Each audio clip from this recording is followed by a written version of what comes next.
students. Today I want to talk about promoting disability inclusion in the workplace. Okay, for slide 2, this presentation aims to providing a clear and vivid picture of what it means to be an inclusive leader, especially when it comes to disability inclusion. It will begin with a discussion of what is meant by inclusive leadership and why this is becoming increasingly relevant in modern workplace. The presentation will then examine specific challenges of the disabled employees and discuss the strategies as well as competencies that are useful for leaders in the establishment and management of workplace that are inclusive. Practical steps and the potential for collaboration with expert organization will be covered, followed by a case study and key recommendations. Finally, this presentation will conclude with a call to action, encouraging leaders to implement these strategies in their own organizations.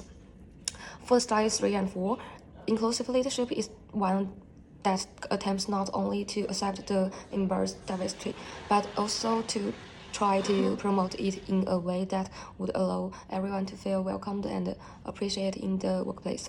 This is especially important in today's diverse environments as it helps produce more innovations, performance, and satisfaction among the workforce. According to Burke and Dalen, inclusive leaders embody 6 key traits.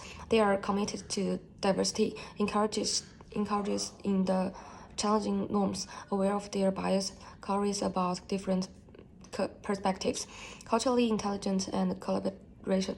These traits are useful for building and maintaining a diverse workplace culture. For the 5 and 6, the general notion of the workplace disability inclusion is the integration of the disabled persons into the workplace where they are given equal chances of competing for a post or equal access to resources and support as other people. Till date, 18% of Australians live with a disability. However, the employment rate of disabled people continues to opening to face it inaccessible workplace and inclusion through prejudice and prevalent stigma. Further, organizations also have taken little or no effort to accommodate the staff with disabilities in the organization, or provide support structures that disabled employees need in their workplace. These challenges are an indication that disability inclusion in workplaces is necessary. Solving these problems is not only the question of ensuring equality, but it also a legal and ethical necessity for organizations that strive to become truly inclusive and diverse. For slide 7, every employee, including the disabled, should be well taken care of as seen by an inclusive leadership. This means that there should be sufficient awareness of the difficulties faced by such employees, coupled with effective and ongoing training on disability and inclusion. Another important role these leaders play is to provide workplace accommodation to the employees based on their physical and technical capability. In addition to ensuring compliance and ongoing assessment of inclusive policies, the identified competencies, including empathy, active listening, and cultural competencies, play a vital role when dealing with issues affecting disabled employees. For the slide 8, the initiation of friendly organization policies that enhance the hiring of the disabled and other employees involves the establishment of process and strategies that will help in the provision of the required organizational resources. It should apply to getting there as well as inside the premises for things like ramps and lifts. This is equally true when thinking about entering the digital sphere and making sure that any technology currently employed will function well with assistive technologies. The provision for the working condition, including options for working adaptable hours and remote work, can greatly enhance the likelihood of employees with disabilities to balance their element with work and find employment to address their needs. While forming the strategies, the company can help the employees organize proper programs such as the promotion for the mentoring programs, employee support groups, and training and development for employees so that they can be assured of supporting their responsibilities. For slide 9, employing the support of expert professional organizations like the Australian Disability Network, ADN, can go a long way in supporting corporate disability inclusion efforts. The ADN is packed with useful tools and assets. The training workshops for intense aims at refining the knowledge of leaders and employees and focuses on disability inclusion practice and strategies. Their consultation services are aimed at helping organizations determine how best to make their workplace more accessible for the disabled.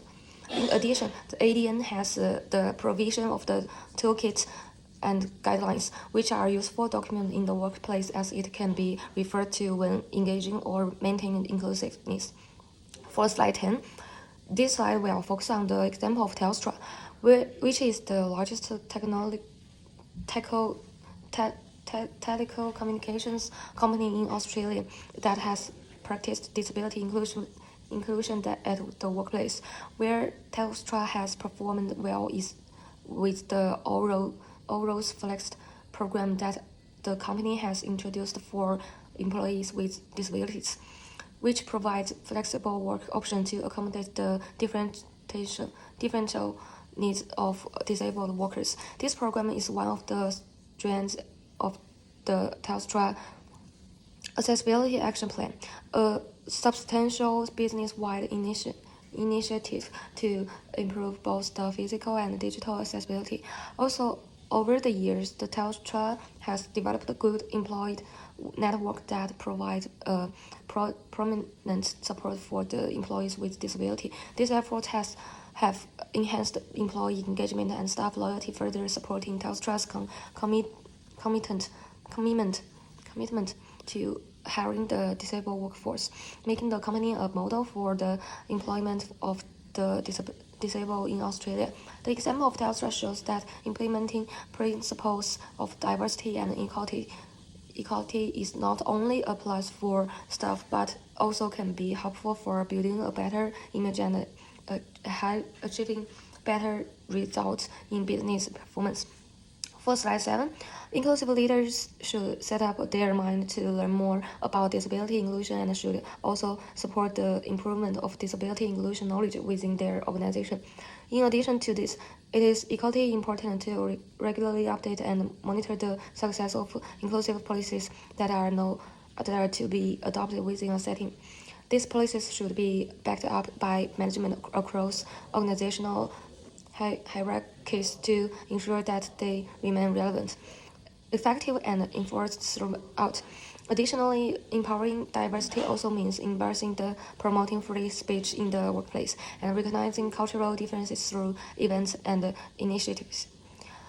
Further, getting in touch with professional organizations such as the Australian Disability Network can be of paramount assistance in training and acquiring recommendations to improve an organization's affirmative measures.